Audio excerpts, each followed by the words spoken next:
So Revelation 1:19, and it's kind of pretty important here. John, who is receiving instructions from the Alpha and Omega, is told in 1:19 to write the things which thou hast seen, the things which are, and the things which shall be hereafter. Now, there are several keys to this book, but this is one of the more important keys.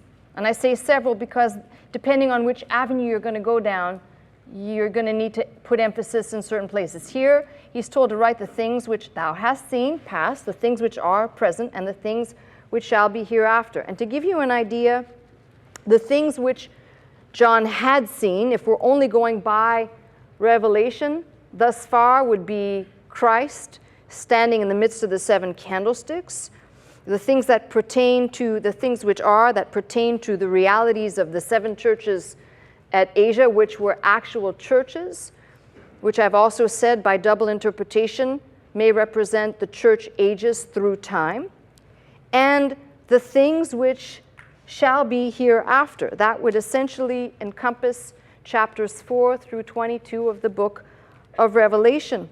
Now, in order to understand the book, there are several issues at hand, which unless we do these, we'll call them foundational teaching, the rest of it doesn't make sense.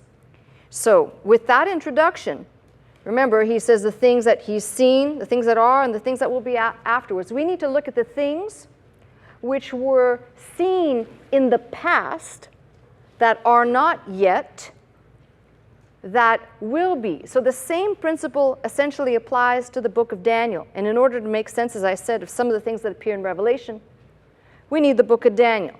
The book of Daniel is set in the period of the Babylonian Empire. I have already said, if you were listening on Festival, chapters 1:1 through 2:4a are in Hebrew, and 2:4b through 7:28 are in the imperial form of the Aramaic language. And somebody asked me, does that make a difference? And yes, it does. There were several, just like the development of English, there were several periods of development in the Aramaic language. This appears, by what I can find and by what I can discern, to be the imperial form. Then, after 728, we have chapters 8 through 12 that pick up again in the Hebrew, which in the Hebrew, interestingly enough, there are some Aramaisms, that is Aramaic-like sayings, and a few Persian loan words tossed in for good measure. So, in order to understand, we're going to jump into the second chapter, but before we do, I want to write some history on my tablet. So this will make sense, and I'm going to put here Neb, that stands for Nebuchadnezzar, 604 to 562. Even if you don't like history, I really need you to pay attention. You don't have to memorize any of this, but it becomes extremely fruitful to understand the progression of this kingdom, that when we read the second chapter and we have the interpretation of the dream that Daniel will tell the king what he saw, it's helpful to understand what has happened. So after a lengthy campaign, Nebuchadnezzar moves into Syria. King Jehoiakim of Judah voluntarily submits to Nebuchadnezzar at that time, and a few Jews are taken out of Jerusalem to Babylon. There were a few waves of deportation. In 601, Nebuchadnezzar marches against Egypt. Both sides suffer losses. Nebuchadnezzar withdraws to Babylon. This is very interesting. In doing so, to refresh and reload his army, Pharaoh Necho, you can find all of this in the Bible, by the way. Jeremiah 46 is the passage about Pharaoh Necho, makes no further attempts to advance into Syria. But the news of Babylon kind of pulling back triggers Jehoiakim, who is unmoved and undeterred by Jeremiah's preaching, to stop sending tribute to Babylon and to make a renewed alliance with Egypt. In 597, really don't want to take up the space there, Nebuchadnezzar sends troops to besiege Jerusalem. Jehoiakim dies. His son Jehoiakim becomes a puppet king, which later we would recognize the last puppet king, Zedekiah, who eventually, his sons are killed in front of him. His eyes, King Zedekiah's eyes, are plucked out, and he's sent into captivity, marched off into Babylon. A hard date is 586.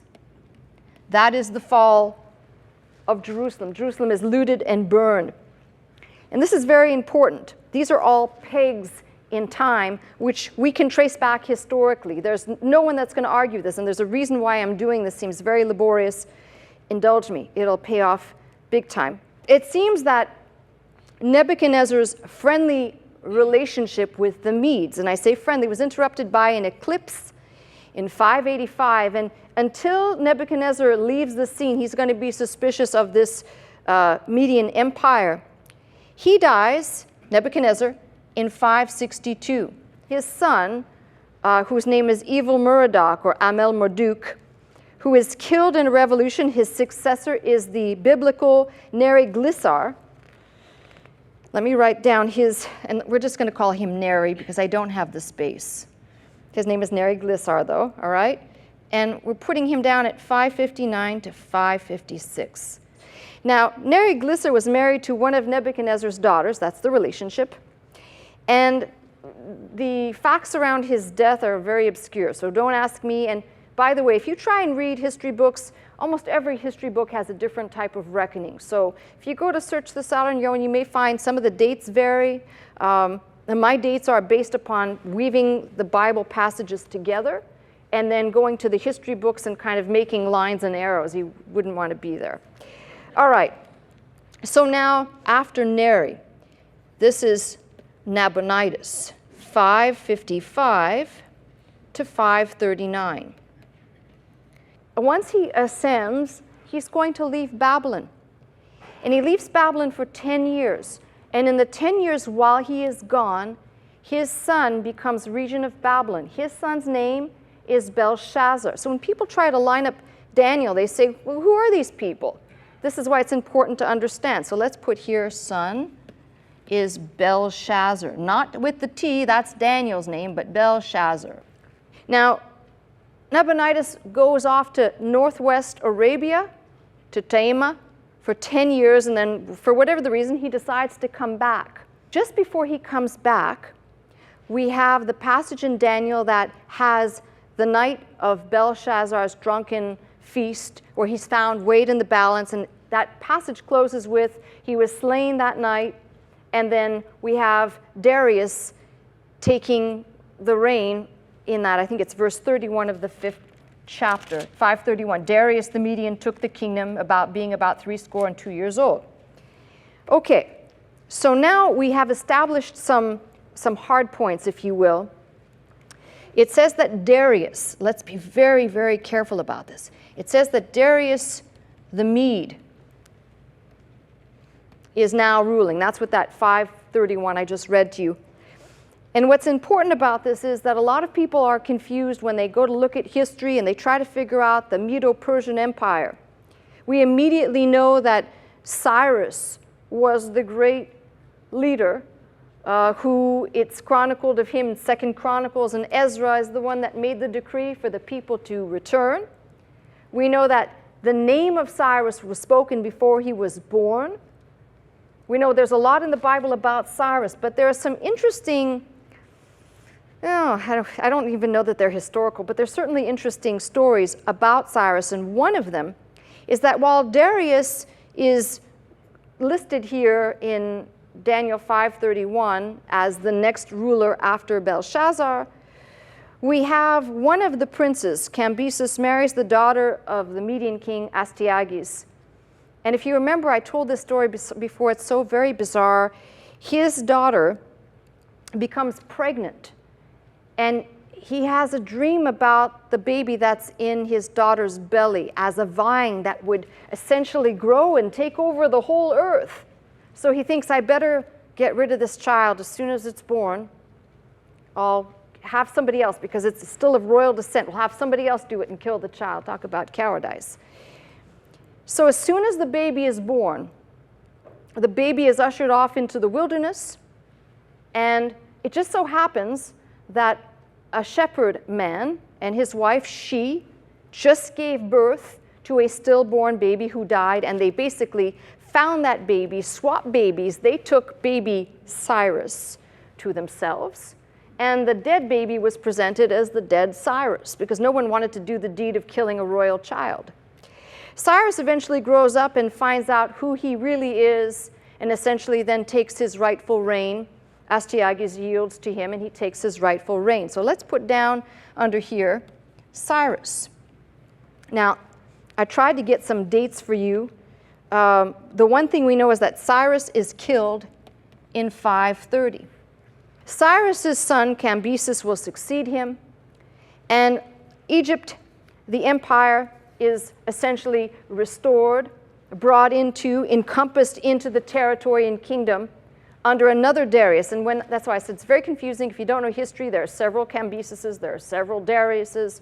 Which one? You've got to know the dates, which is why I'm doing this crazy exercise here. So let's put down two other names, Cambyses, and right beneath him, Xerxes. That pretty much takes you, by the way, Xerxes is assassinated, and then his younger son, Artaxerxes. And let's jump all the way down here to the date of 331 BC. And here we encounter Alexander the Great, who is crossing the Euphrates. Very interesting battle. He's essentially taken all of the Eastern Empire, the Eastern Mediterranean Empire, including Egypt, is set to do battle with Darius III, is about to cross the Euphrates on two pontoon-type bridges with 7,000 horsemen, and I believe the number is 30,000 infantry. Kind of a staggering, must have been quite a spectacle. Darius underestimated Alexander, and of course Alexander wins, takes the territory, and essentially, let's give a final date here, 323, Alexander the Great dies. Okay, so when we get into Daniel, what we are stepping into is a world where Nebuchadnezzar is king, and if you want to do your own fact-finding, you can comb through specifically Jeremiah's record, which will tell about Nebuchadnezzar coming and all the destruction that incurred and the carrying away of the people. Now, Daniel is in Babylon. They all ended up in Babylon. Nebuchadnezzar has a dream. That's the beginning of chapter 2. And it says, his spirit was troubled, his sleep brake from him. And the king commanded to call the magicians and the astrologers, sorcerers, and the Chaldeans, for to show the king his dream. So they came and stood before the king. Now, this is what I tried to explain the other night on festival. It seems self-evident to me. Up until the 4th verse, the introduction and whatnot is in Hebrew, and beginning at the 4th verse, halfway through the verse will begin to be in Aramaic for this reason. The king said unto them, I have dreamed a dream. My spirit was troubled to know the dream. Then spake the Chaldeans to the king in Syriac. Hence is why we're now dealing with Aramaic. O king, they didn't speak Hebrew. O king, live forever. Tell thy servants the dream, and we will show the interpretation. The king answered and said to the Chaldeans, the thing is gone from me. I can't remember.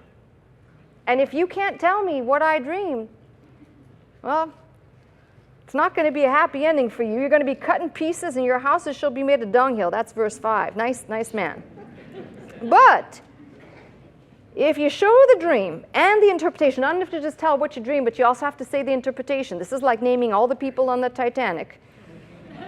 You shall receive of me gifts and rewards and great honor. Therefore show me the dream and the interpretation thereof. They answered again and said, let the king tell his servants the dream, and we will show the interpretation of it. The king answered and said, I know of a certainty that you would gain the time because you see the thing is gone from me. I can't help you. I don't remember. But if you'll not make known unto me the dream, there's but one decree for you. For you have prepared lying and corrupt words to speak before me till the time be changed. Therefore tell me the dream, show me the money, and I shall know that you can show me the interpretation thereof. The Chaldeans answered before the king and said, there is not a man upon the earth that can show the king's matter. Therefore there is no king, lord, no ruler that asks such things at any magician, astrologer, or Chaldean. Now what comes of this ultimately is that there's a decree that's going to be issued that all the wise men, all these smart advisors of every type should be slain, which, by the way, would also include Daniel and his friends. So we have Daniel entering into this equation. He asks, why is this decree so hasty from the king? And then it's told to him. And Daniel went in, verse 16, desired of the king that he would give him time, that he would show the king the interpretation. Man, you know, that guy must have been literally on his hands and knees. Lord, okay, I've opened my mouth now. You better help me out here, right? Then Daniel went to his house, made the thing known to Hananiah, Mishael, and Azariah, his companions, that they would desire mercies of the God of heaven concerning this secret, but that Daniel and his fellows should not perish with the rest of the wise men of Babylon. Then was the secret revealed unto Daniel in a night vision. Then Daniel blessed the God of heaven. So it was revealed to him. In this whole passage, that's why I said you need to tune in to Festival when I teach on certain words. This whole passage is loaded with, if you were reading this in the Septuagint, which is the Greek of the Greek form, the Greek Old Testament translated from the Hebrew, you would see that each time it reads revealeth, revealeth. We're dealing with the same word for our English word apocalypse, which is the same word being understood for the revelation, the apocalypse of Jesus Christ. There's peppered in here these words that are no accident. So prayer and petition, God reveals this to him, and then Daniel goes in before the king, and he's now going to tell him, jump with me over to verse 31. Thou, O king, sawest, and behold, a great image. This great image, whose brightness was excellent, stood before thee, and the form thereof was terrible.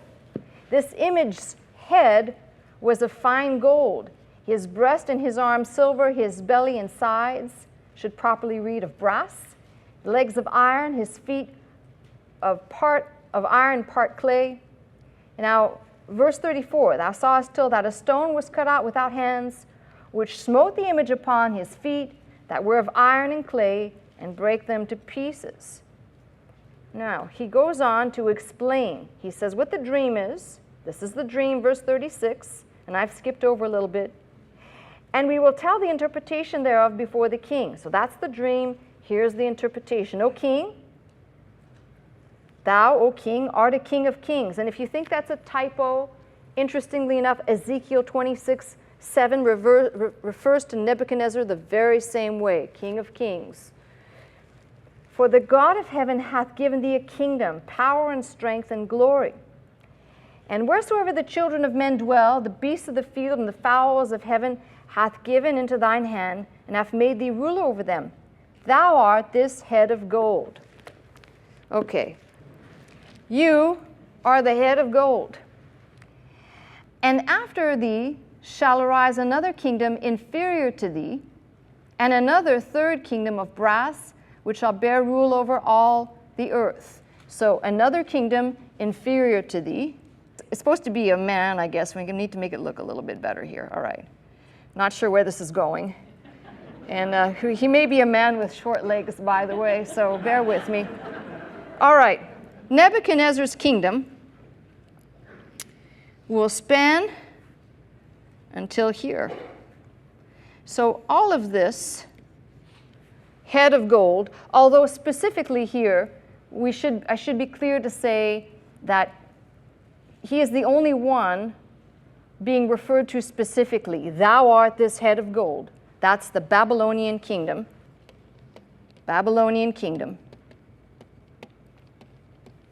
another kingdom inferior to thee, and another third kingdom of brass. So another kingdom inferior to thee. And we've got here, we've got the Medo-Persian Empire, which, although there may be a few short breaks in between, pretty much all of these are complete. These will make up, let's take a look at this now, the arms. We have to kind of make the arms, it's going to make the arms long, but let's make the arms look like they're like this. Here, let's make big arms. That doesn't look too good, but it doesn't matter. And then another third kingdom of brass, kind of like that. Another kingdom of brass. I'm not sure where this is going to end up. This does not look good for me here. All right, let's put a little box over. This is censored, all right?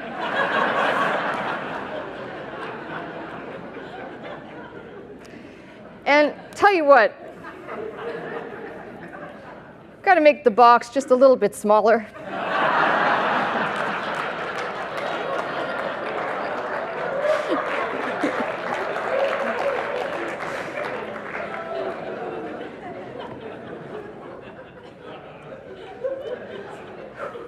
I'm going to try. I know I'm blushing right now. I'm going to try.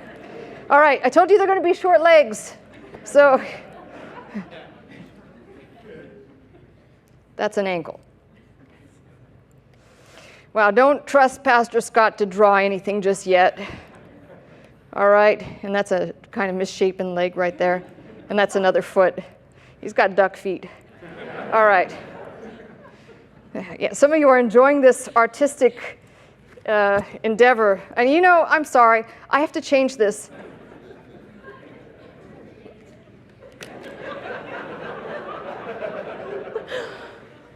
All right, let's try and get this back here. So we got this part here, which is referring to the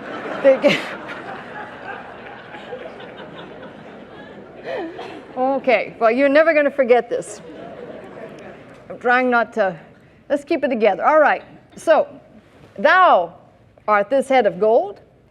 After thee shall arise another kingdom inferior to thee. And we know that the Medo-Persian Empire comes up. And then another third kingdom of brass, which represents the Alexander the Great, the Grecian, which should be kind of this, whatever this part is down here. All right, representing that, which shall bear rule over all the earth. The fourth kingdom shall be as strong as iron, for as much as iron breaketh in pieces and subdueth all things, and as iron that breaketh all things, these shall it break in pieces and bruise. Now we're going to go from, we're talking about the legs and the feet, and now let's go to, oh boy, here comes the drawing. So these look like paddles, but they're actually feet. Those are ankles. Let's take away the little bobble right there. That looks like platypus feet. All right. And whereas thou sawest the feet and toes, part of potter's clay and part of iron, the kingdom shall be divided, but there shall be in it of the strength of the iron, for as much as thou sawest the iron mixed with miry clay. And as the toes of the feet were part iron and part clay, so the kingdom shall be partly strong and partly broken. And whereas thou sawest iron mixed with miry clay, they shall mingle themselves with the seed of men, but they shall not cleave to one another, even as iron is not mixed with clay. Now we go down to the legs, and we'll call it this area right here. And what is not in this list is the Roman Empire. That's not listed here, but it's in the mix until we get down to the 10 toes, which are important. All of these, again, think of this particular statue as a bird's eye view, the big picture. And as you get into the book, it will get a little bit more magnified, more focused until Daniel will come down to give the exact precision of what we're dealing with and who we're dealing with. Right now, here's the big picture. Keep in mind, and this is what's really important, this is why I did this kind of crazy history. Keep in mind that if Daniel was taken out of Jerusalem in 604, and let's just hypothesize, this is a hypothetical idea, that he might have been maybe about the age of 13, And hypothetically, he lived, because it says in one of the chapters it was the first year of Darius. He lived into the reign of both Darius and Cyrus, but let's just hypothesize. He had to have lived the span of minimally 96 years, because he will later on read, and he's finding in the book that it was written where Jeremiah said 70 years and not more, not a day more than 70 years for the people to be in captivity. And he was part of that captivity. He was part of probably the first wave taken. So he's writing in his lifetime as a foreteller. And we may say, well, of course, he lived during Nebuchadnezzar's reign. And we know he lived during Belteshazzar's reign, because you'll find his name in Daniel. And we know that he lived during Darius and also during Cyrus, taking us to at least the end of Cyrus's life, 530. But beyond this, none of this was in Daniel's lifetime, from Cambyses on through Rome. And when Daniel is interpreting the dream, he's talking about things that have not yet come to pass. Nebuchadnezzar is still the head of the empire. There's no such thing as Nabonidus. There's no such thing as Belteshazzar. There's no such thing as Darius or Cyrus. So we have to be very careful. Many people have argued that this book is a later forgery because they don't want to accept the prophetic revelation that was given to Daniel. But unfortunately, what happens is if you reject the prophetic revelation given to Daniel and you reject the precision of his prophecies, as I said, big picture, we just looked at the big picture, which will get under a magnifying glass a little bit more, closer, closer, closer, until you can see crystal clear. There's no way that he could have seen that far ahead. We're talking about Daniel foretelling things, naming people, or talking about people such as Cleopatra, or such as Berenice, and there's so many historical personages in here, it's impossible. You know, maybe you luck out one time, but all the way through, it's, oh, geez, that's pretty hard. So what do we have here? Let's take a look at this. Let me finish reading. We'll go back to my drawing, and then we'll skip forward. Now, verse 44, it says, in the days of these kings. So I want you to think of the 10 toes as what will be referred to at some point as either toes, kings, or horns. Okay? So here he says, and in the days of these kings, referring to the toes. That's what I wanted. That's why I wanted to draw this, as kooky as it is. For some people who've never seen this before, they'll say, well, I don't understand this. In the days of these kings, which is referring to a specific thing being said. In prophecy, a lot of times, the prophet is speaking.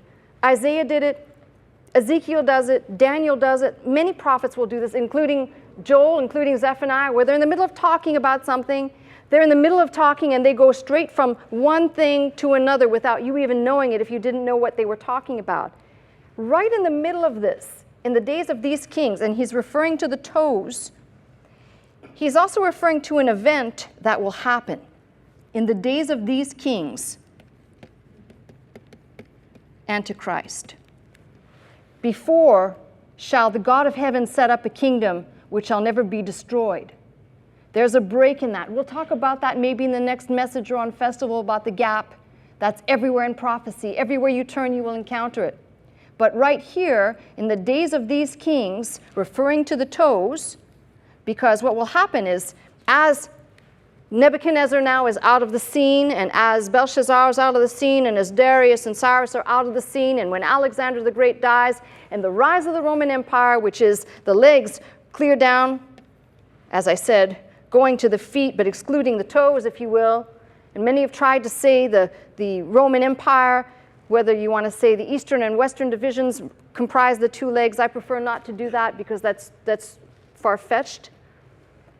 But at the end of days, what we will encounter in the book of Revelation, I'm hoping to get there today, at the end of days will be spoken of this, we'll call it a loose confederate of the old Roman Empire. Do not think of Rome.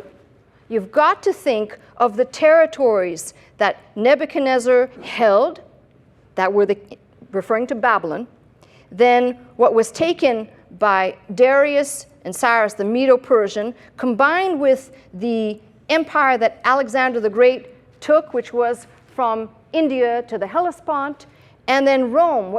Do not think Rome proper as in Rome, the Vatican. Think of the Roman Empire surrounding these particular territories, which, by the way, included Egypt and Syria and Turkey and what is modern-day Iran and Iraq. Think of it that way. Do not think beyond the scope of that. We're strictly talking about a territory. And in these last days, now we're jumping ahead to a time unknown, a loose confederate, still, I would say, bound together by some means, 10 toes or 10 kings or 10 horns, out of this will come Antichrist. And that's important because when we get into the book of Revelation, you're going to see the same symbols will be repeated, and you'll then be able to know what John is talking about. Otherwise, it makes absolutely no sense. Now, we're going to go from what we just saw. Let's go to chapter 7 now. Daniel 7. We're skipping over some things, but as I said, you can only do so much in one time. The first year of Belteshazzar, king of Babylon, Daniel had a dream and visions of his head upon his bed. He wrote the dream, told the sum of the matters. Daniel spake and said, I saw in my vision by night, behold, the four winds of heaven strove upon the great sea. Now this is really important because not every time, but most of the time when you encounter upon the sea, out of the sea, usually it is going to mean out of the vast sea of peoples, out of a populace, not waters. And you'll find the same language in Revelation 13:1. I'm praying we're going to get there today, so let's just stay the course. Four great beasts came up from the sea, diverse one from another. The first was like a lion.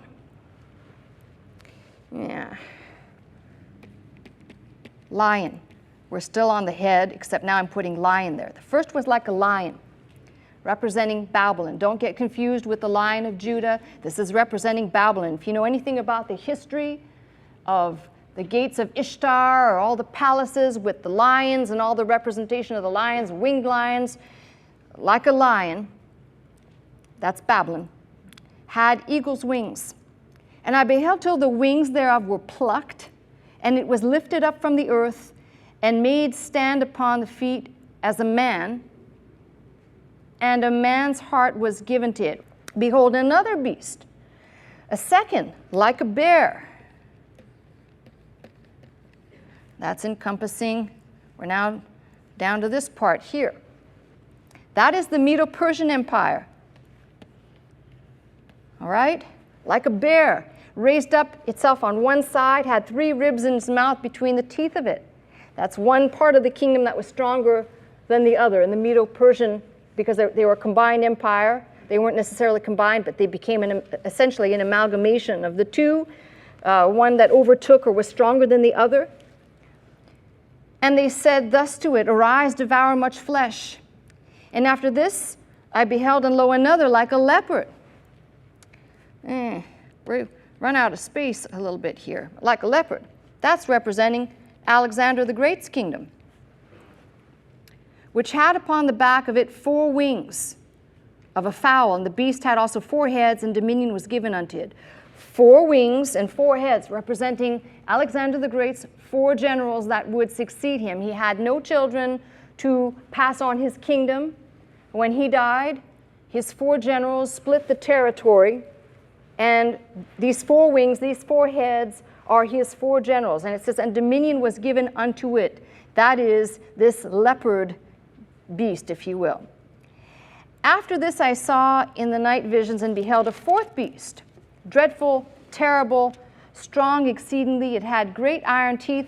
If you go back and read at your own convenience in the 2nd chapter, you'll read the same thing being described of the Roman Empire. It devoured and brake in pieces, stamped the residue with the feet of it, and it was diverse from all the beasts. And it goes immediately from the Roman Empire and sweeps directly into the thing that now says it had 10 horns. Remember I just said to you, 10 kings, 10 toes, 10 horns? So you can understand we're dealing with the same thing. So now we have the Roman Empire. Now excluding because we haven't dealt with the toes yet here. 10 horns. I considered the horns, and behold, there came up among them another little horn. Okay, let's do this. That's a little horn. That is Antichrist. Anytime you read little horn that coming up, the little horn that comes up, Antichrist. Before whom there were 3 of the first horns plucked up by the roots. That'll be important for later, because 3 were plucked up. And behold, his horns were eyes like the eyes of a man, and a mouth speaking great things. And I beheld till the thrones were cast down, and the Ancient of Days did sit, whose garment was white as snow, and the hair of his head like pure wool. His throne was like the fiery flame, wheels as burning fire. And what we see here is, again, another semblance, just like we saw in 2, the portion I didn't read, which tells about all these kingdoms, and then tells about the stone kingdom, which is representing the kingdom that Christ will set up, and then referring to the Ancient of Days, referring to the Son of Man, referring to the coming of Christ. But let's push on a little bit here, because I told you I'd go slow, and I'm holding up my part of the deal here. Read with me in verse 17. These great beasts, which are 4 kings, which shall arise out of the earth. But the saints of the Most High shall take the kingdom and possess the kingdom forever, even forever and ever. Then I would know the truth of the 4th beast, which was diverse from all others, exceedingly dreadful. Doesn't this sound the same thing? Whose teeth are of iron, whose nails of brass, which devoured, break in pieces, stamp with the residue of his feet, and of the 10 horns that were in his head, and of the other which came up, and before whom 3 fell, even of that horn that had eyes and a mouth that spake great things, whose look was more stout than his fellows. And I beheld, and the same horn made war with the saints and prevailed against them. Now, here we have, in each one of these vignettes, we have, this is that same horn making war with the saints. This is Antichrist and tribulation saints. There will be people who will be here in the tribulation, who will be saved in the tribulation by those preachers who are stamped and ordained to preach to the people who remain, who will be saved. That's another subject. I'm sorry, it's like I'm trying to stay on focus here. It's very hard not to get distracted. Bad enough what I did with the statue. Verse 23, he said, the 4th beast shall be the 4th kingdom upon earth, which shall be diverse from all kingdoms, and shall devour the whole earth, and shall tread it down, break it into pieces. And the 10 horns out of this kingdom are 10 kings that shall arise. Remember, I said to you, toes, kings, horns. And another shall arise after them, and he shall be diverse from the first, and he shall subdue 3 kings. And he shall speak great words against the Most High, and shall wear out the saints of the Most High, and to think to change times and laws.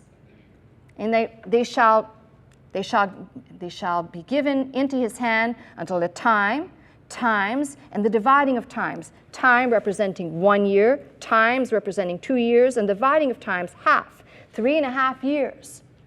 So I taught on festival. The period of the tribulation, the Great Tribulation, is 7 years.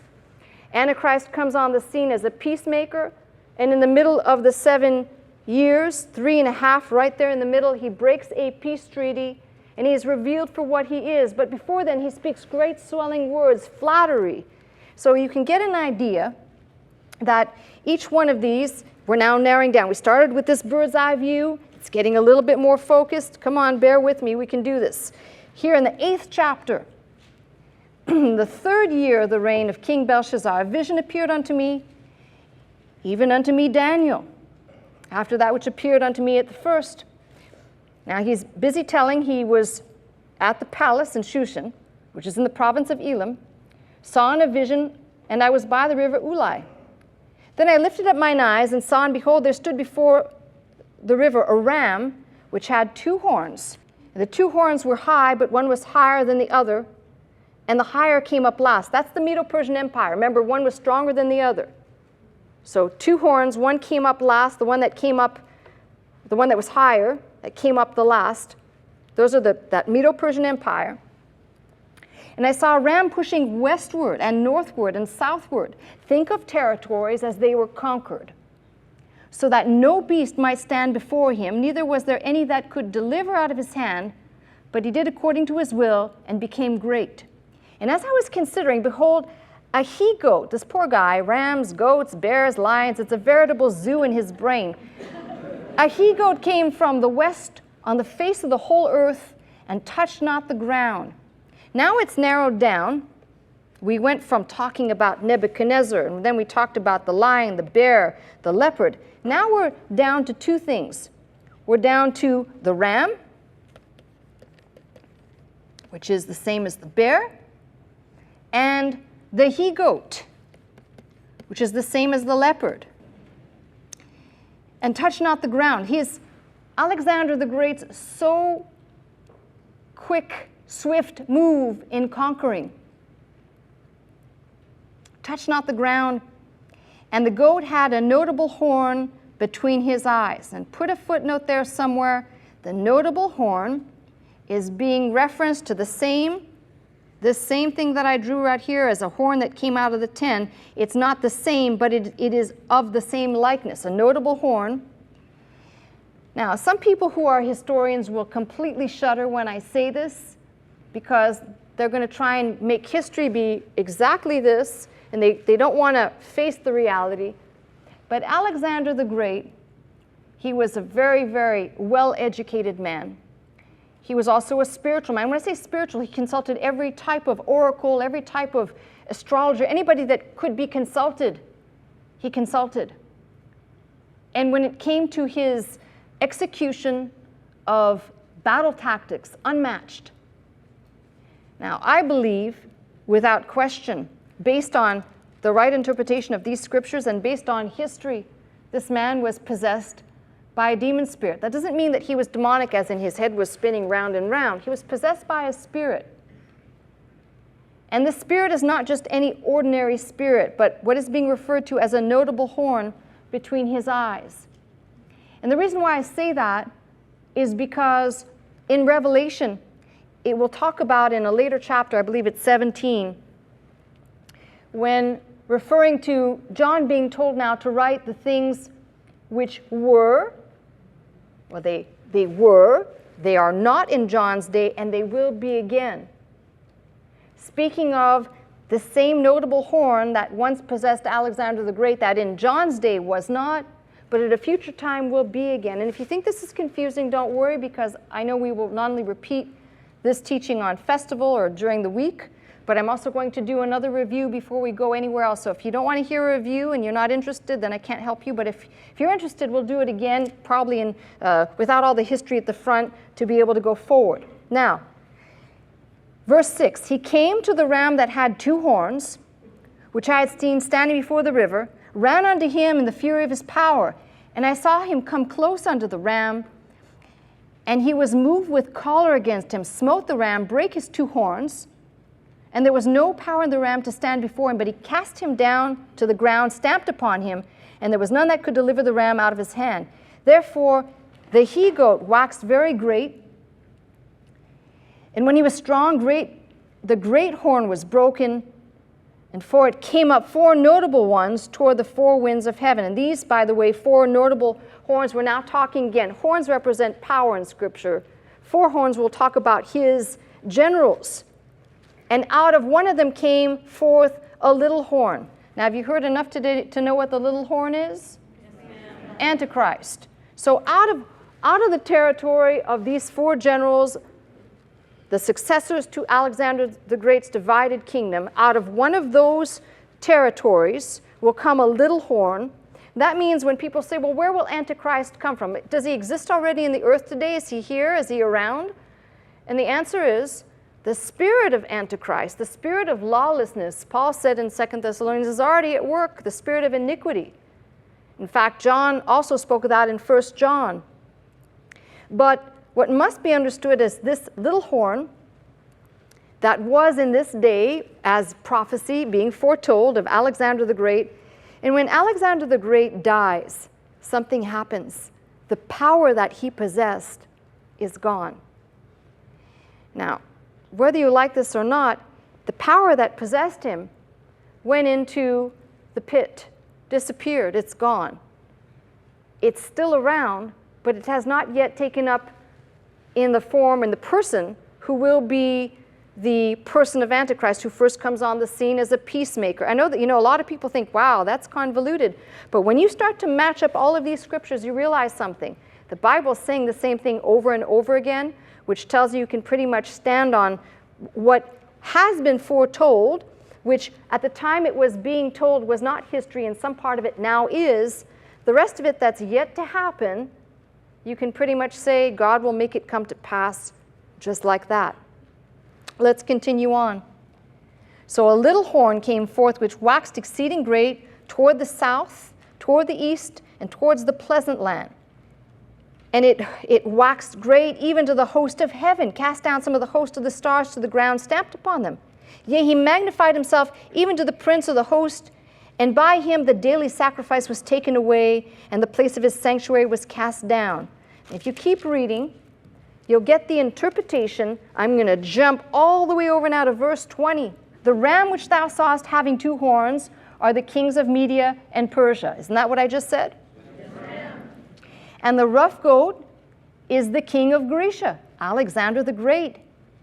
And the horn, the great horn that is between his eyes, is the first king. This is very interesting. Now that being broken, whereas 4 stood up for it, 4 kingdoms shall stand up out of the nation, but not in his power. Why? Because the power that possessed him is not operating there anymore, and will not be operating until a certain time, which we'll know about in the book of Revelation. Not in his power. Now, you have to know history to know that when these 4 generals spun out, and I'm going to run out of time, but when they spun out, not one of them held the same power position. Not one of them had the same skill or mindset as a tactician or as someone to understand the battle and conquering. It's as if if you read history, you find that these kingdoms slowly and slowly and slowly kind of just, they dissolve. And the kingdom per se does not have the power. And in the latter time of their kingdom, when the transgressors are come to the full, a king of fierce countenance and understanding dark sentences shall stand up. Here Antichrist appears again. And his power shall be mighty, but not by his own power. So you have to understand something. The reason why this big picture is to show the kingdoms, we're not dealing with the kingdoms of the world, we're dealing with a territory. Most people, when they come to teach prophecy, they want to make this thing encompass the whole world, that the consequences of these events will encompass the whole world. But initially, there's a reason why we're talking about this certain territory. The territory out of which Antichrist will come, and the territory later on referred to as the king of the south and the king of the north, which will be 2 territories that will fight over Israel, caught in the middle, back and forth, which will keep going until a future time when we learn about what will happen to the king of the north and the king of the south. But right now, it's safe to say we've got a lot of confirmation. We've got a lot of things that are being confirmed. If you want to see it a little bit more, we could keep going, and I certainly would like to keep going. But let's narrow it down to the 2 kingdoms, and then we'll go to Revelation, see if we can bring all this together, at least as an introduction to what we're doing here. Chapter 11. Also I, in the first year of Darius the Mede, even I stood to confirm and to strengthen him. And now will I show thee the truth. Behold, there shall stand up yet 3 kings in Persia. The 4th shall be far richer than they all, and by his strength through his riches he shall stir up all against the realm of Grecia. If we were going to do some history, I could go into great detail, but I think I don't want to introduce anything more than to show you what's said here. A mighty king shall stand up, that shall rule with great dominion, and do according to his will. And when he shall stand up, his kingdom shall be broken, and be divided toward the 4 winds of heaven, and not to his posterity, nor according to his dominion for which he ruled. For his kingdom shall be plucked up. This is probably the key to all this, even for others beside those. For his kingdom shall be plucked up. And I want you to think of it this way. If you understand where people will make an interpretation, I believe, to lean heavily on this, that his kingdom, the power of his kingdom, was plucked up. The power of his kingdom was plucked up and is no more. It exists, but it is not now. It will be revealed again, but it is not now. The king of the south shall be strong, one of his princes, and he shall be strong above him and have dominion. His dominion shall be a great dominion. And I could just keep going because you've got the north and the south being referred to back and forth, and the north and the south, the king of the south. We're talking about two territories, as I said, that will fight over Israel. And why is this important? Why are we focusing on this? It's almost, as I said, we started with the big picture, magnifying glass, getting a little closer. Now we're down to these two kingdoms, and then we'll pinpoint it down to one kingdom, one territory, because out of that Seleucid territory, out of what is Iran, Iraq, Turkey, not all of Turkey, but a portion of Turkey, that whole area, that is where Antichrist will come up out of. And he will not come up as someone whose head is turning, whose eyes have lights, and, I'm Antichrist. He's going to come as a man of peace. He's exactly what happens in Revelation 6 when Christ, the Lamb opens up the seals, and we have the four horsemen of the apocalypse. And there's that first one on the white horse who comes on a white horse, white being the symbol of peace, horse, power, bow and no arrow, to conquer, going forth to conquer and conquering, if you want to say it like that. But at that point, he is still a peace man. People talk about, should I be worried about all this happening now? And the only thing I would say to you is worry when somebody comes on the scene who begins to say everyone is going to sit down in that territory and we're going to sign an agreement that we're all going to get together, we're going to hold hands, we're going to be brothers, we're going to be peaceful Palestinians and Jews and Egyptians and Iraqis. We're all going to sit there, we're going to be brothers. Some other things have to happen before then, but just note to self, that's probably why some people would like to make interpretations of things that are not. Now, why I said this is important, we're dealing first with territory. Remember, the angel comes to Daniel and he says, this is the thing that is pronounced upon thy people and thy holy city. And he's speaking of thy people, the Jews. And please do not get confused. When I say the Jews, we're talking about the people who came out of Judah. They were first called Jews because they came out of Yehuda, Judah, the territory of Judah, not as a derogatory or slide remark. First to thy people and to thy holy city. And the effects of all of this will then push out in future time in the rest of the world. But until that time, eyes are focused on that part of the world. Now, why did I do all this? Let's jump ahead to Revelation now and see why. Because there's just no way to understand how this will make any sense if you were starting to read, and I'm in chapter 17, at verse 7.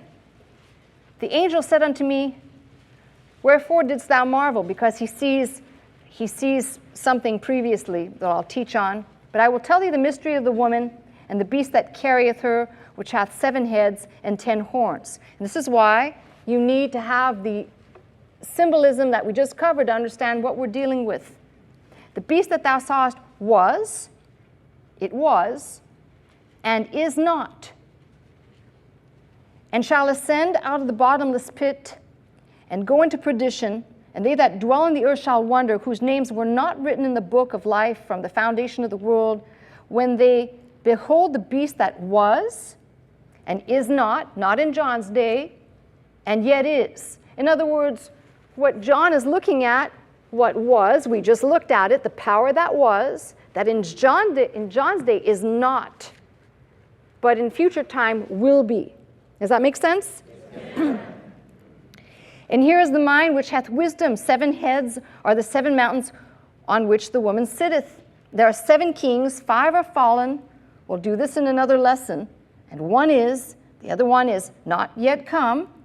And when he cometh, he must continue a short space. And the beast that was and is not, even he is the 8th. We're talking about what now has come out of the pit and is of the 7th and goeth into perdition. And the 10 horns which thou sawest are 10 kings, which have received no kingdom as yet, but receive power as kings 1 hour with the beast. These have one mind. They shall give their power and strength unto the beast. They're just going to hand it over. Now we're talking about a future time, something that has not yet happened. There are many people who would like to make this book history, but it has not yet happened. And that's why I said when people say, well, this scares me, this is all very scary stuff, it shouldn't. What it should do is it should tell you with such precision how, through the mouth of the prophet, looking so far ahead, we have these details to give us encouragement. We have these details to let us know that, you know, as the world says, gosh, I don't know what to do. Everything's turning around me so quickly. My world's falling apart. No, your world's not falling apart, but the world will fall apart one day. And you being in Christ shall not be a part of that world falling apart. The only thing you have to understand is prophecy should be designed to solidify your faith that whatever you're going through at present, as Peter said, whatever tribulation, whatever things you're suffering at present, count them, as Paul said, for something very small in the time that you're experiencing them. Why? Because the time that remains, whatever that time is, they've been saying now for 100 and 200 years that we're in the last days, but we are in the last days, whatever the last days period is, to see exactly what people do. They come into church and they don't want to know. This takes concentration. It takes enduring my drawings. It takes really harnessing the mind. People want to come in and they want to be entertained. They want to have every single message be something that was fun. I talked to a lady who said, well, I want to bring my kids to a place where they'll have a good time. And I'm thinking to myself, well, then take them to an amusement park. But when you come to church, you tell your kids,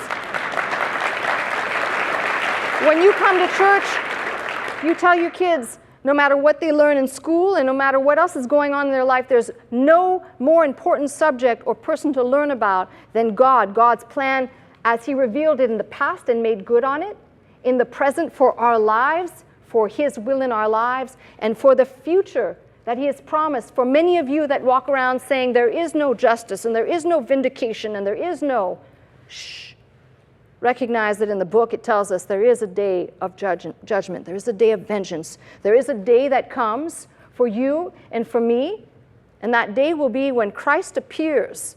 For all the people that said, oh no, and He's already come, and you're living a delusion. When Christ appears, my Bible tells me every eye shall see Him, every eye, including those people who rejected Him, whom Zechariah says, they'll look upon Him whom they pierced, and they will mourn, recognizing this indeed is the Messiah, Jesus Christ, the Messiah of God, come to take His people. Now listen to me. So much more to do in this. We just laid the foundation. It's only an introduction, so I hope you'll come back and we can maybe pick up from here, short review, and pick up from here and move forward into the book of Revelation. That's my message. You've been watching me, Pastor Melissa Scott, live from Glendale, California at Faith Center. If you would like to attend the service with us Sunday morning at 11 a.m., simply call 1-800-338-3030 to receive your pass. If you'd like more teaching and you'd like to go straight to our website, the address is www.pastormelissascott.com.